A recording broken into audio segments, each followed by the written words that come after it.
ఇలాంటి మరెన్నో వీడియోలు చూడడానికి like, share, subscribe and comment.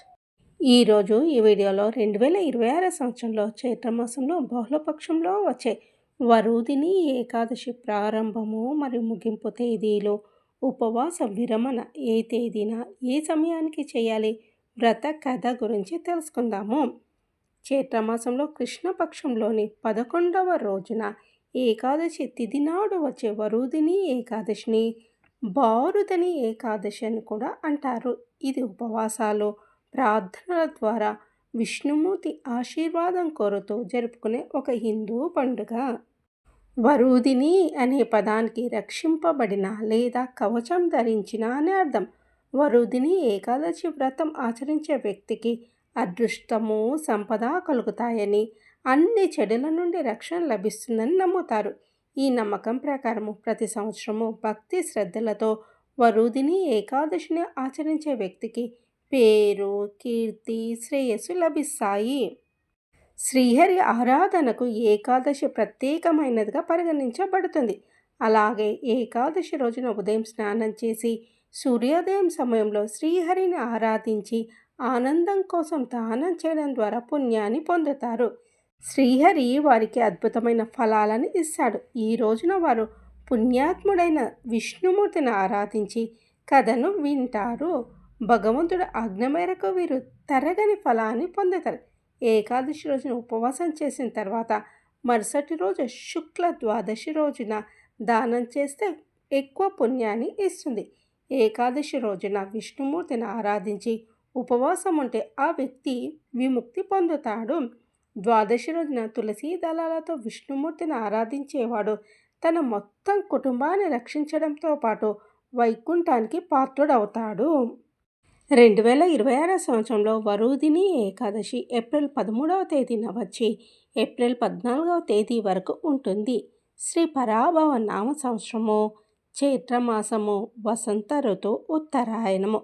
Ekadashi తిథి ప్రారంభము 13వ తేదీ ఏప్రిల్ 2026 సోమవారం ఉదయం 1:17 ప్రారంభమై 14వ తేదీ ఏప్రిల్ 2026 మంగళవారం ఉదయం 1:09 ఏకాదశి తిథి ముగుస్తుంది. పారణ సమయము 14వ తేదీ ఏప్రిల్ 2026 మంగళవారము ఉదయం 6:55 నుండి 8:41 వరకు. వరుదిని ఏకాదశి ప్రాముఖ్యత గురించి తెలుసుకుందాం. పద్మపురాణ ఉత్తరకాండంలో శ్రీకృష్ణుడు యుధిష్ఠిర మహారాజుకు వరుదిని ఏకాదశి యొక్క వైభవాన్ని సవివరంగా వర్ణించాడు. వరుదిని ఏకాదశిని భక్తి శ్రద్ధలతో ఆచరించిన వారికి అదృష్టము, శ్రేయస్సు కలుగుతాయని ఆయన వివరించారు. వరుదిని ఏకాదశి వ్రతం అన్ని చెడుల నుండి ఒక రక్షణ కవచంలా నిలుస్తుందని, అది భక్తులకు ఆనందాన్ని, మోక్షాన్ని ప్రసాదిస్తుందని ఆయన చెప్పారు. వరుదిని వ్రతంపై ప్రగాఢ విశ్వాసం ఉంచిన దురదృష్టవంతురాలైన స్త్రీ, భ్రమలో ఉన్న పురుషుడు లేదా రాజు భౌతిక సుఖాలతో పాటు మోక్షాన్ని కూడా పొందుతాడు. ఏ జీవి అయినా జనన, జీవన, మరణ చక్రం నుండి విముక్తి పొందుతుంది. అంటే పునర్జన్మ లేకుండా సంకెళ్ళ నుండి విముక్తి పొందుతుంది. వరుదిని వ్రతము భక్తుల పాపాలన్నిటినీ నిర్మూలిస్తుంది. వరుదిని ఏకాదశి వ్రత కథ గురించి తెలుసుకుందాము. పురాణాల ప్రకారము పూర్వము నర్మదా నది తీరంలో మాంధాత అనే చక్రవర్తి పాలించేవాడు. ఆయన పరమ ధార్మికుడు, దయాగుణం కలవాడు. ఒకరోజు మాంధాత అడవిలో తపస్సు చేసుకుంటుండగా ఒక అడవి ఎలుగుబంటి వచ్చి ఆయన కాలును కొరికి వేసింది. భయంకరమైన బాధ కలిగిన మాంధాత కోపగించుకోకుండా విష్ణుమూర్తిని ప్రార్థించాడు. భక్తుడి మొర ఆలకించిన శ్రీ మహావిష్ణువు ప్రత్యక్షమై, రాజా భయపడకు, ఇది నీ పూర్వజన్మ పాపఫలం. ఈ బాధ నుండి విముక్తి పొందాలంటే నువ్వు మధురకు వెళ్ళి అక్కడ నా వరాహ అవతారాన్ని భక్తితో సేవించి చైత్రమాసంలో వచ్చే వరుదిని ఏకాదశి వ్రతాన్ని ఆచరించు. ఆ వ్రత ప్రభావంతో నీ కాలు మళ్ళీ మామూలుగా మారుతుంది అని చెప్పాడు. స్వామి ఆదేశం ప్రకారము మాంధాత మధురకు వెళ్ళి ఆ వ్రతాన్ని అత్యంత నిష్ఠతో ఆచరించాడు.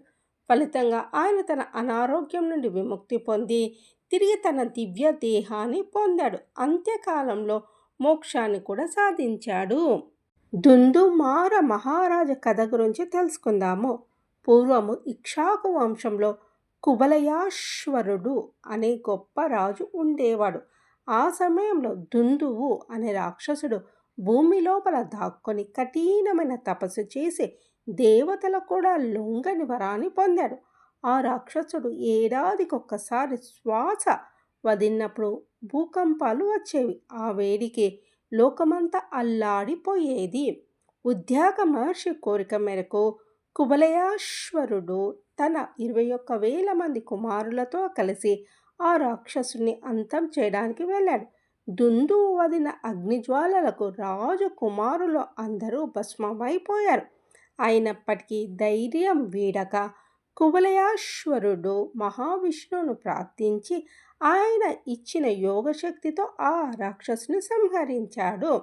దుందువు అనే రాక్షసుని చంపినందున ఆయనకు దుందుమారుడు అనే పేరు వచ్చింది. పురాణాల ప్రకారము ఈ యుద్ధంలో మరణించిన తన కుమారుల ఆత్మశాంతి కోసము మరియు పోగొట్టుకున్న తన రాజ్యాన్ని సుఖశాంతులను తిరిగి పొందడం కోసము కుబలయాశ్వరుడు వరుదిని ఏకాదశి వ్రతాన్ని ఆచరించాడు. ఈ వ్రత ప్రభావం వల్ల ఆయనకు తిరిగి పరాక్రమవంతులైన సంతానం కలగడమే కాకుండా అంత్యకాలంలో మోక్షం లభించింది. పద్మపురాణంలోని మరో గాథ ప్రకారము బ్రహ్మదేవుని 5వ తలను శిరచ్ఛేదనం చేసి బ్రహ్మహత్య చేసిన పాపం నుండి విముక్తి పొందడానికి సాక్షాత్ శివుడే వరుదిని ఏకాదశి వ్రతం ఆచరించాడని శ్రీకృష్ణుడు యుధిష్ఠిర మహారాజుకు చెప్పాడు. వరుదిని ఏకాదశిని అతిపెద్ద పాపాలను సైతం నాశనం చేసి దేవతలకు సమర్పించిన శుభప్రదమైన కానుకలంతా గొప్ప ఆశీర్వాదాలను ప్రసాదిస్తుంది. ఇది భూదానము, బంగారము, అన్నదానము లేదా కన్యాదానం చేసిన అంతకన్నా గొప్ప సుఖాలను, ఆశీర్వాదాలను ఇస్తుంది. కన్యాదానము అన్ని దానాల్లోకెల్లా గొప్పదిగా పరిగణించబడుతుంది మరియు వరుదిని ఏకాదశి ప్రాముఖ్యత 100 కన్యాదానాలు చేయడంతో సమానం. వరుదిని ఏకాదశి వ్రతాన్ని భక్తి శ్రద్ధలతో ఆచరించే వారికి చివరికి క్షయం లేని స్థితి లభిస్తుందని శ్రీకృష్ణుడు కూడా చెప్పాడు. అందువల్ల తాము చేసిన పాపం గురించి స్పృహతో భయంతో ఉన్నవారు పూర్తి ప్రయత్నంతో వరుదిని వ్రతాన్ని ఆచరించాలి. పరమ పావనమైన ఈ రోజున ఇంటిలో లక్ష్మీనారాయణను భక్తి శ్రద్ధలతో పూజించాలి. పాలను నైవేద్యంగా ఉంచి విష్ణు సహస్రనామాలను, విష్ణు అష్టోత్తరాలను పారాయణం చేయాలి. పాలు, పండ్ల వంటి సాత్విక ఆహారం తీసుకుని ఉపవాసం ఉండాలి. ఈ రోజున నిత్య పూజ, ఉపవాసాది కార్యక్రమాలను చేయడం ద్వారా విశేషమైన సిరి సంపదలు కలుగుతాయని, సమస్త పాపంలో తొలగి వైకుంఠ ప్రాప్తి పొందుతారని ప్రతీతి. అన్ని ఏకాదశుల మాదిరిగానే వరుదిని ఏకాదశి నాడు కూడా భక్తులు కఠినమైన ఉపవాసం పాటిస్తారు. వారు ఆ రోజంతా ఏమీ తినకుండా, ఒక చుక్క నీరు కూడా తాగకుండా గడుపుతారు. ఉపవాసం పాటించేవారు ముందు రోజు అంటే దశమి నాడు కేవలం ఒక్క పూట మాత్రమే భోజనం చేయాలి. ఆ తర్వాత ఏకాదశి నాడు ద్వాదశి సూర్యోదయం వరకు వ్రతం కొనసాగుతుంది. వరుదిని ఏకాదశి నాడు అన్నము, శనగలు, మినుములు, పప్పులు, పోక చెక్క, తమలపాకు, తేనె మరియు మాంసాహారం తినడం ఖచ్చితంగా నిషిద్ధము. ఏకాదశి నాడు కంచుపాటలో భోజనం చేయడం అనుమతించబడదు. వరుదిని ఏకాదశి రోజున విష్ణుమూర్తి అవతారమైన వామన్ని పూజిస్తారు. భక్తులు ఈ రోజు కోసము ప్రత్యేక పూజా ఏర్పాట్లు చేసుకోవడంతో పాటు ఈ పూజ మరింత ఫలవంతం కావడానికి కొన్ని నిర్దిష్ట నియమాలను కూడా పాటిస్తారు.